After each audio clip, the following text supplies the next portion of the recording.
আসসালামু আলাইকুম এভরিওয়ান, আমি নুসরাত সুমি। আশা করি সবাই ভালো আছেন, আমিও ভালো আছি। তো যারা যারা আমার নুসরাত সুমি আরি থেকে যারা যারা আমার ভিডিও দেখেন তাদেরকে অসংখ্য অসংখ্য ধন্যবাদ। তো আজকে আমি কি করব, আজকে আমি সন্ধ্যা টাইমে কি রান্না করলাম রাতের খাবারে সেটা আপনাদের দেখাবো। তো আমি আজকে আম, ই লাল মুরগি রান্না করব। তার জন্য কি যে আমি মুরগিটাকে ভালো করে ধুয়ে মুরগিটাকে ধুয়ে ভালো করে কেটে নেব। তো আমি মুরগিটাকে ভালো করে ধুয়ে কেটে নিচ্ছি। তো আমি কিভাবে মুরগিটাকে কাটি সেটা আপনাদেরকে দেখাবো, যে কিভাবে মুরগিগুলো কাটতে হয়। তো আমি বিসমিল্লাহ বলে মুরগিটাকে কেটেছি।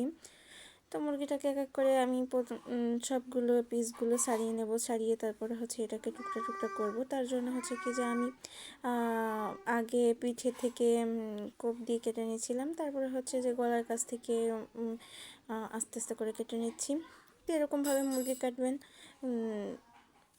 এরকমভাবে মুরগি কাটলে অনেকভাবেই সহজ হয় আমার কাছে মনে হয়। তো মুরগিটাকে আমি ভালো করে কেটে ধুয়ে পরিষ্কার করে নেব। তো আমি মুরগিগুলোকে আমি এক এক করে পিস করে নিচ্ছি। মুরগিটাতে সেরকম অত তেল হয়নি, আবার কমও হয়নি, একদম মিডিয়াম টাইপের তেল হয়েছে। তো ভালো হয়েছে। তো এই তো এখন আমার মুরগিগুলো কাটা হয়ে গেছে। এখন এটাতে আমি ভালো করে ধুয়ে নেব মুরগিটা। আমার মুরগিটা ধোয়া হয়ে আসছে। এখন আমি এটা নামিয়ে নেব। মুরগিগুলো ভালো করে এক এক করে ধুয়ে ডিশে রাখবো। তো আমার ভিডিও যার যার ভালো লাগে তারা একটা কমেন্ট করো, লাইক করো, শেয়ার করো। আর আমার ভিডিও যদি ভালো লেগে থাকে তাহলে একটু সাবস্ক্রাইব করে দিই। তো কি আমি মুরগিতে দেওয়ার জন্য জিরে ফোড়ন দিব, তার জন্য জিরাগুলো ভেজে নিছি। তো জিরাগুলো ভেজে উঠিয়ে রেখেছি। তারপর কি আমি যে মাংসগুলো রান্না করব তাতে লবণ হলুদ মাখিয়ে এক পাশে রেখে দেবো। তো এই পাশে আমি কড়াইতে আবার তেল দিয়ে রাখলাম। তেলটা গরম হলে আমি যে মুরগিটা ম্যারিনেট করে রাখবো সেটা রান্না করব। তার জন্য আমি এই যে কড়াইতে তেল দিয়ে রাখছিলাম, তার জন্য এখন যে বেটে রেখেছিলাম মশলাগুলো আদা রসুন বাটা, জিরা বাটা, শুকনা মরিচ আর নাগামরিচ বাটা। আমি সব সময় মুরগিতে নাগামরিচ ইউজ করি, দেখাইনি, অন্য কোনো ভিডিওতে দেখিয়ে দেবো।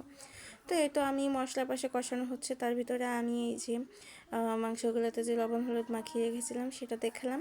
তো আমি এই যে মশলাগুলো প্রায় কষানো হয়ে কষাতে দিয়ে দিচ্ছি কেবল এইমাত্র। তো মশলাটা বেশ কিছুক্ষণ কষিয়ে নিতে হয়, পানি দিয়ে কষাতে হয় যাতে কাঁচা স্মেলটা চলে যায়। তো আমি ভালো করে মশলাটাকে ভাজা ভাজা করে নেব।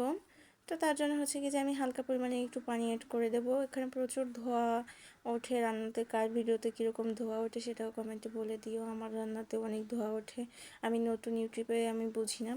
তো তারপরে কি যে আমি মুরগির সঙ্গে কিছু গোটা মশলা দিব। তার জন্য তেজপাতা, এলাচ, লবঙ্গ, দারচিনি এগুলো দিয়ে মশলাগুলোতে আমি দিয়ে দিলাম।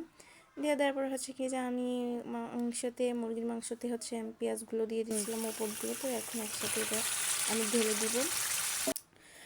তো আমি এখন ভালো করে মুরগির মাংসটাকে ভালো করে কষিয়ে মুরগির মাংসটাকে রান্না করে নেব।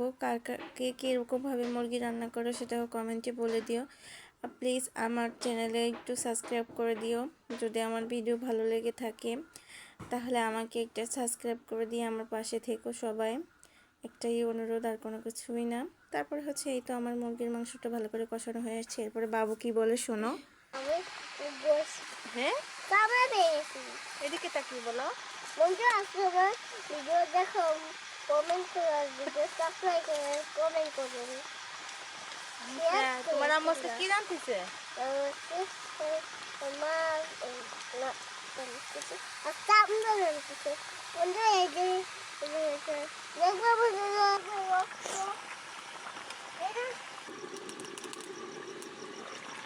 তার মুরগির মাংস পছন্দ না, তার মুরগির চামড়া পছন্দ, সে চামড়া খেতে চায়। তো তারপরে কি যে রান্নাটা প্রায় হয়ে আসছে, এখন আমি এটাকে নামিয়ে নেব। তো এই তো আমার ঝোলের ফাইনাল লুক। আপনাদের কার কার কাছে ঝোলের ফাইনাল লুক ভালো লাগছে সেটাও বলবেন। আর কে কে খেতে চান সেও আমার বাসা চলে আসবেন। আমার বাসা মোল্লাহাট, গ্রাম জেলা মোল্লাহাট, গ্রাম মপুরা। তো এই তো আমি প্লেটে ভাত নিয়ে এখন ভাত খাবো। তার জন্য আমি যে যে জিনিসটা পছন্দ করি সেই জিনিসটা আমার প্লেটে উঠিয়ে নিয়েছি। তো এই তো প্লেটে এই মুরগির কোনটি কে খেতে পছন্দ করো সেটাও কমেন্টে বলবা। আর আমার ভিডিও যদি ভালো লেগে থাকে আবারও বলছি একটু সাবস্ক্রাইব করে দিও। Thank you bye watching. আজকে এই পর্যন্তই। আল্লাহ হাফেজ, সবাই ভালো থাকবেন।